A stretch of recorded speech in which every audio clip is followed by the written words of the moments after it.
नमस्कार, मैं शंभू कुमार सिंह और आप देख रहे हैं नेशनल दस्तक।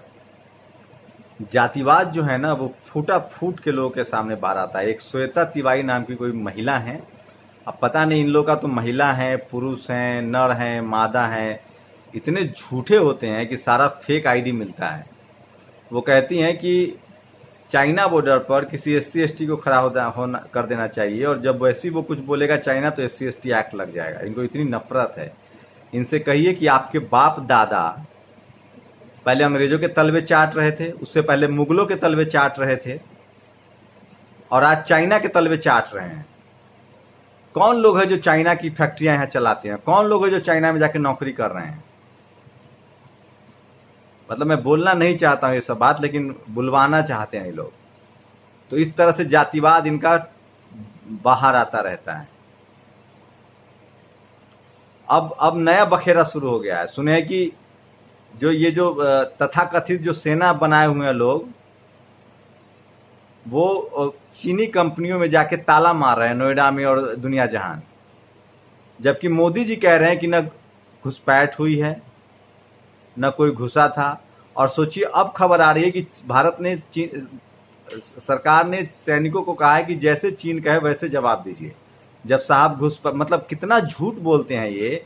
और जब ये देख लिए झूठ बोल के, जब इनकी किरकिरी होने लगी, जब सेना के रिटायर अधिकारी सामने आने लगे, जब पूरी देश में भद पिट गई, तब जाके अब फिर से ये यू टर्न ले रहे हैं और ये झूठ मूठ के बलवान बनने की दिखने की कोशिश कर रहे हैं, जबकि ऐसा कुछ नहीं है।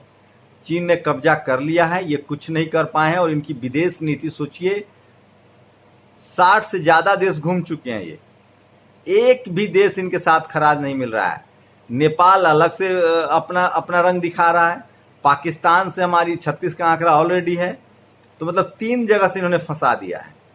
लेकिन शुक्र है कि इस देश में भारतीय सेना के जो जवान हैं ना, उनकी वो ताकत है, उनका वो शौर्य है, उनकी वो साहस है, जिसके आगे सब कुछ फेल है। भारत में सबसे ज्यादा विश्वसनीय कोई है तो वो भारतीय सेना के जवान हैं, और ये आज तक साफ साबित होता रहा है। इसलिए हर भारतवासी को फख्र होना चाहिए अपने जवानों पर। राजनीति तो होती रहती है और चलते रहते हैं, और करनी भी चाहिए। सरकार से सवाल जवाब होना चाहिए, देश सेना के साथ है। आप सोचिए कि कोरोना के आज 15,000 मरीज आए। ये कौन ऐसा फैसला करते हैं जिससे इनको माफी नहीं मांगना पड़े और पछतावा ना हो? और किसी ने ठीक कहा है कि ये झूठ बोल के सरकार में आए थे। 200 स्मार्ट सिटी बन गया, 6 साल होने वाला है। जो गांव गोद लिए थे उनका क्या हाल है? मोदी जी गोद लिए थे, उस पर एक स्टोरी किसी पत्रकार ने कर दिया तो उसके यहाँ FIR हो गया। 15,000 से ज्यादा कोरोना के केस आए हैं, 300 से ज्यादा लोग की एक दिन में मौत होती है, उस पर कोई चर्चा हो रही है? इनकी इतनी बड़ी फेलियर थी। सही में ये आदमी इवेंट मैनेजमेंट करते हैं, जो भी मतलब इवेंट हो। इनसे पूछिए 6 साल हो गया, योगा प्रतिशत कितना से स्वास्थ्य में सुधार हुआ है? अरे योगा साल में 1 दिन करने से नहीं होता है, आपके प्रैक्टिस में रोज होना चाहिए।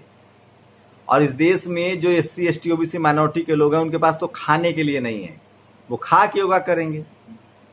ये पैसे की जितना योगा इवेंट में ये खर्चा करते हैं, उतना में कितने योगा कॉलेज खुल जाते, योगा इंस्टीट्यूशन खुल जाते। तो ये ऐसा नहीं करेंगे, सिर्फ इवेंट मैनेजमेंट करते हैं, ड्रामा जिसको कहते हैं। 1 दिन का ड्रामा कर दिया, करोड़ों फूंक दिया, और निकलना कुछ नहीं है।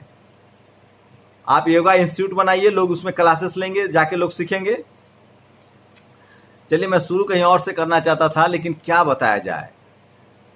सही कहा है कन्हैया ने कि ये चीन अमेरिका के सामने तो दुम दबा लेते हैं, बस अपने पत्रकार, अपने विरोधी, छात्र, युवा, ऐसे लोग को जेल में डालेंगे, यही हो सकता है इनसे। आज राष्ट्र फादर्स डे है, हम लोग अपने पिता के साथ साथ, जिनके हम बायोलॉजिकल संतान तो हैं ही, हमारे जो वैचारिक पिता हैं, चाहे वो ज्योतिबा फुले हों, चाहे वो डॉक्टर अम्बेडकर हों, चाहे वो तमाम बहुजन, चाहे वो जगदेव बाबू हों, चाहे वो पेरियार ललई सिंह यादव हो, चाहे पेरियार हों, चाहे कबीर हों, चाहे रविदास हों, इन तमाम लोगों को हम लोग नतमस्तक होते हैं। और अगर ये नहीं होते तो हम आज नहीं होते। इनकी सेक्रीफाइस, इनकी कुर्बानी की वजह से आज हम बात कर पा रहे हैं और हमारे तन पर कपड़ा है और हमारी जुबान है। नहीं तो जिस तरह से जाति व्यवस्था की वजह से हमें हालत कर दिया गया और आज भी हमारी हालत है, ये लोग नहीं होते तो हम आज कहीं नहीं होते। तो इन सबको नमन। खबर ये है कि सोचिए कि चीन पर किस तरह की निर्भरता है और ये कांग्रेस को भी जवाब देना चाहिए। इनकी लंबे समय तक सरकार रही है और ये भी 6 साल से हैं। बुलेट प्रूफ जैकेट भी जो सेना के जवान के है वो चीन से बन के आ रहा है। आपके कोरोना का किट वहीं से बन के आ रहा है और ये लोग खिलौने की फैक्ट्री पर हमला कर रहे हैं इनके दल। सोचिए, मैंने कल भी कहा था आप लोग को कि कितने शातिर हैं ये लोग कि चीन सरकार के खिलाफ भारत में प्रदर्शन कर रहे हैं, अपने सरकार से सवाल नहीं पूछ रहे हैं। तो क्या आरएसएस के लोग जाएंगे बॉर्डर पर? क्या ये जो भक्त हैं वो जाएंगे बॉर्डर पर? क्या बीजेपी के समर्थक जाएंगे बॉर्डर पर? अरे सर, सरकार से सवाल पूछिए कि आप कहां कान में तेल डालकर सोए हुए थे, क्या कर रहे थे और क्यों ऐसा हो रहा है। और ये चाहे पुलवामा हो, चाहे संसद पर हमला हो, चाहे करगिल हो, चाहे अभी डोकलाम हो, ये सब तब क्यों होता है जब बीजेपी की सरकार आती है और जब चुनाव होता है। तो ये अच्छा, कुछ सुनने में आया कि भक्तों की संख्या में कमी आई है, जो कह रहे थे कि चप्पल पैर का निकाल लें, कपड़ा छीन ले शरीर का, फिर भी पार्टी के साथ रहेंगे, उनकी कुछ कमी आई है। सेना के जो रिटायर्ड जो अधिकारी हैं वो बड़ी संख्या में बाहर आ रहे हैं। बीके सिंह को छोड़ दीजिए, उनकी विश्वसनीयता संदिग्ध है, वो मंत्री हैं। और नेपाल ने जिस तरह से और एक और बड़ी खबर बताऊंगा सेना का, किस तरह से अब सेना को भी बांटने की तैयारी में है। इन्होंने डिवाइडर, इनको एक टाइम्स मैगजीन ने एक इनका पर आर्टिकल लगा था कि डिवाइडर मैन है ये। भारत को इन्होंने पहले हिंदू मुस्लिम में बांटा है, जातियों में बांटा है, लगातार आरक्षण खत्म करे और अब ये सेना को स्टेट वाइज बांट देंगे। कैसे बांटेंगे वही बताऊंगा। नेपाल ने कह दिया है कि अब हम भारत से जो शादियां हैं कि महिलाएं आएंगी उनको बहुत दर्जा नहीं देंगे, नागरिकता नहीं देंगे। और सोचिए कि आज ग्रहण है, सूर्य ग्रहण है और उसको किस तरह से आडंबर किया गया है। चीन को हराएगा ग्रहण, कोरोना को ग्रहण हराएगा। मतलब शर्म आती है कि नहीं इन लोगों को, हमको समझ में नहीं आ रहा है। ये कैसे पढ़े लिखे लोग हैं, कैसे पत्रकार बन जाते हैं। और 21वीं सदी में जब दुनिया चांद, सोचिए चीन आज दुनिया पर कब्जा करने की होड़ क्यों लगा रखा है? क्योंकि उसने विज्ञान को डेवलप किया, मिसाइल बनाया है, फाइटर प्लेन बनाया है, एक सुई से लेकर एक राष्ट्रीय झंडा, मतलब सब कुछ वो मैन्युफैक्चर करता है। और ये अभी भी सूर्य ग्रहण और चंद्र ग्रहण के सहारे बचे हुए हैं। तो ये बड़ी खबर थी और बीजेपी के जो समर्थक हैं वो लगातार इस तरह से घृणित काम कर रहे हैं। और अब सवाल उठ रहा है कि क्या सरकार ने तय कर लिया है कि वो सेना को भी रीजनल स्तर पे बांटेंगे? जिस तरह से प्रधानमंत्री ने ट्वीट किया, बिहार रेजिमेंट में तेलंगाना से लेकर देश भर के सैनिक थे। तेलंगाना में जो सुरेश बाबू शहीद हुए हैं उसको तेलंगाना सरकार ने 5 करोड़ की मदद, सरकारी नौकरी, तमाम चीजों की मदद की है। क्या हम लोग ये सवाल नहीं उठा सकते हैं सरकार से कि ये सिर्फ ट्वीट कर देने से कि आपका बलिदान व्यर्थ नहीं जाएगा, आपको उनके परिवार की जिम्मेदारी लेनी होगी, आपको उनको 5 करोड़ रुपए देने होंगे, एक क्लास 1 की नौकरी देनी होगी जो तेलंगाना सरकार ने किया है। क्यों नहीं कर सकते आप? एक मैक्सिमम सेक्रीफाइस के बदले इतना नहीं कर सकते आप? तो ये समझना पड़ेगा। और सेना का जो इन्होंने क्षेत्रीयकरण किया है, बिहारी, क्योंकि बिहार में चुनाव है, कल कहेंगे मराठी, जबकि सेना भारतीय सेना कहते हैं हम उसे, Indian military, Indian army, Indian air force, Indian navy. आप कह रहे हैं बिहारी? अब क्या हम बिहार, पंजाब, यूपी, तेलंगाना में बटेंगे फौज को? तो ये डिवाइडर मैन है, उनका सिर्फ और सिर्फ काम है लोगों को बांटना। पहले धर्म के नाम पर बांट के मलाई खाते हैं, जाति के नाम पर सदियों से बांट के शोषण करते हैं, और अब इन्होंने सेना को रीजनल बात पर, सेना को क्षेत्रवाद पर बांट दिया है। इसको लेकर लगातार लोग सवाल पूछ रहे हैं और ये बड़े खतरे की घंटी है जिससे बहुजन समाज को भी सावधान होना चाहिए। और सोचिए, मैं फिर कह रहा हूं कि चीन पर जितना बड़ा इनका झूठ सामने आया है, राहुल गांधी ने कहा कि इन्होंने सरेंडर कर दिया। अब उनके स्पेलिंग को लेकर लोग सवाल पूछ रहे हैं, ऐसे कह रहे हैं जैसे मोदी जी ऑक्सफोर्ड से पढ़ के आए हैं। मैं फिर कह रहा हूं, पढ़ा लिखा आदमी ही होशियार हो इसकी कोई गारंटी नहीं। इस देश में जो जितना ज्यादा पढ़ा लिखा आदमी है वो उतना महीन जातिवाद करता है। इस देश में जो जितना ज्यादा पढ़ा लिखा बहुजन है वो उतना ज्यादा जातिवाद के खिलाफ लड़ता है। इसलिए मैं कह रहा हूं कि प्रधानमंत्री जी की डिग्री से न लेना देना है, वो ऑक्सफोर्ड से नहीं आया, कोई बात नहीं है, लेकिन जो पॉलिसी है उनकी वो बीजेपी कांग्रेस के अलग नहीं है। चाइना के मामले पर प्रधानमंत्री बिल्कुल एक्सपोज हो गए हैं।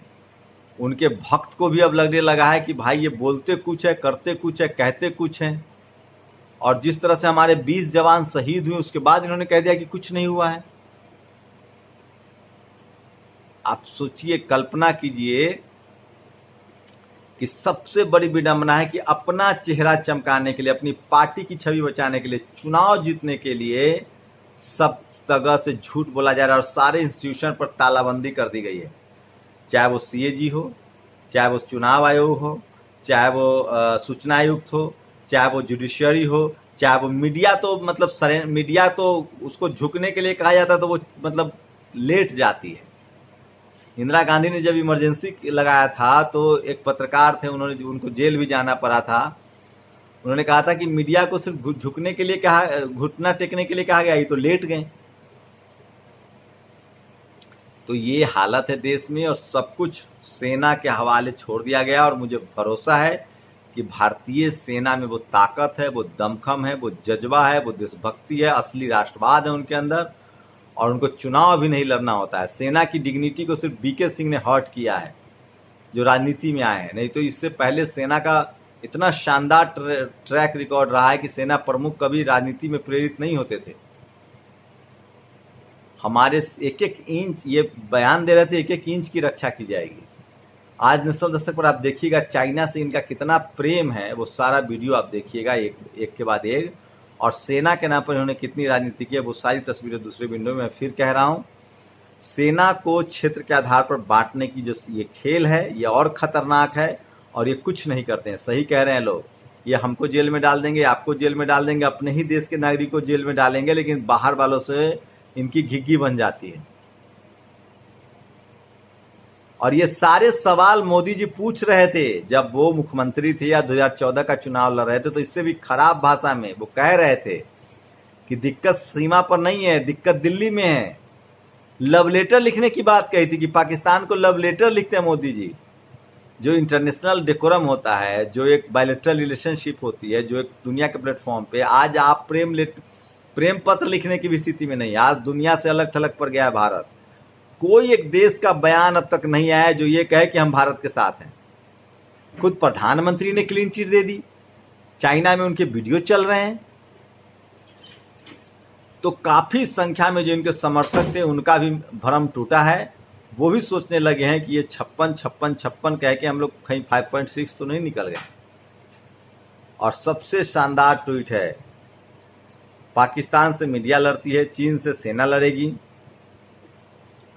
और कोरोना से जनता लड़ेगी और बीजेपी सिर्फ चुनाव लड़ती है। इनका चुनाव अभियान जारी है, कैंपेन जारी है। राज्यसभा में जिस तरह से इन्होंने किया है उलटफेर, सोचिए विधायक को इस्तीफा दिलवाते हैं कांग्रेस वाले को। तो इसलिए मैं बहुजनों से कहना चाह रहा हूं कि आपको SC ST OBC माइनॉरिटी की लीडरशिप वाली पार्टियां चुननी पड़ेगी। और शिबू सोरेन फिर से दिल्ली पहुंचे हैं, संसद पहुंचे, उनको बहुत बहुत नेशनल दस्तक की टीम से मुबारकबाद। वही शिबू सोरेन हैं जिनको सबसे पहले इस देश में चोर कहा गया, इस देश की जातिवादी मनुवादी मीडिया के द्वारा। और उनका बेटा देखिए कितना शानदार काम कर रहा है। इसलिए जगदेव बाबू ने कहा था, एक पीढ़ी लड़ती है, दूसरी पीढ़ी मरती है, तीसरी पीढ़ी राज करती है। शिबू सोरेन के पिताजी की हत्या हुई थी, शिबू सोरेन को जेल भी जाना पड़ा और अब उनका बच्चा हेमंत सोरेन सत्ता चला रहा है झारखंड में और शानदार चला रहा है। साहब ने जब कोल माइनिंग के ऑक्शन कर दिए, नीलामी कर दी, तो वो सुप्रीम कोर्ट पहुंच गए हैं। तो काफी सुलझे हुए, शानदार हैं। कोरोना के दौरान मजदूरों के लिए उन्होंने बहुत शानदार काम किया है और बहुजन बहुत उम्मीद से देख रहे हैं उनको। इसलिए मैं कह रहा हूं, इस देश में SC ST OBC माइनॉरिटी का तभी भला होगा जब बहुजनों की सत्ता आएगी, बहुजन लीडरशिप होगी। क्योंकि आप जिसकी जितनी ज्यादा आबादी है उसके लोग उतने तकलीफ में वो ज्यादा अच्छा काम करेंगे और देश की सीमा भी सुरक्षित रहेगी। इस देश के तमाम लोग, वैकेंसी खोल दीजिए। और RSS तो है ही, RSS के तो प्रमुख ने कहा था कि हम 10 घंटा में 6 दिन में तैयार हो जाएंगे। तो ये तमाम चीजें सोशल मीडिया पर है, सब लोग सवाल पूछ रहे हैं। और टेलीविजन अखबार जो है वो मोदी जी को बचाने में लगा हुआ है। उनका जो मुखौटा है, जो वाजपेयी के बारे में जो मुखौटा कहा था गोविंदाचार्य ने, उन्हीं के पार्टी के नेता थे, उसके बाद पार्टी से निष्कासित हुए। अटल बिहारी वाजपेयी के बाद पता नहीं उनका क्या सही था, लेकिन प्रधानमंत्री नरेंद्र मोदी के मुखौटे वाली बात सही प्रतीत होती है, क्योंकि जिस तरह से वो बयान जारी करते हैं और जिस तरह से वो रोल बैक करते हैं, चाहे वो नोटबंदी हो, जीएसटी हो, चाहे कोरोना हो, चाहे आप चाइना को लेकर, उससे संदेह पैदा होता है कि क्या सरकार सारे फैसले जल्दबाजी में लेती है और बाद में उसको खामियाजा भुगतना पड़ता है और उसका देश नुकसान सहता है। आप लोग की क्या प्रतिक्रिया, अपनी प्रतिक्रिया जरूर दीजिए। शुक्रिया। नेशनल दस्तक की आपसे गुजारिश है कि अगर इसको बचाना चाहते हैं तो नेशनल दस्तक को सब्सक्राइब करने के लिए रेड कलर के सब्सक्राइब बटन को दबाएं, फिर बेल आइकन की घंटी दबाएं। नेशनल दस्तक को बचाने के लिए बहुत जरूरी है कि हर खबर को शेयर करें, लाइक करें, कमेंट जरूर करें।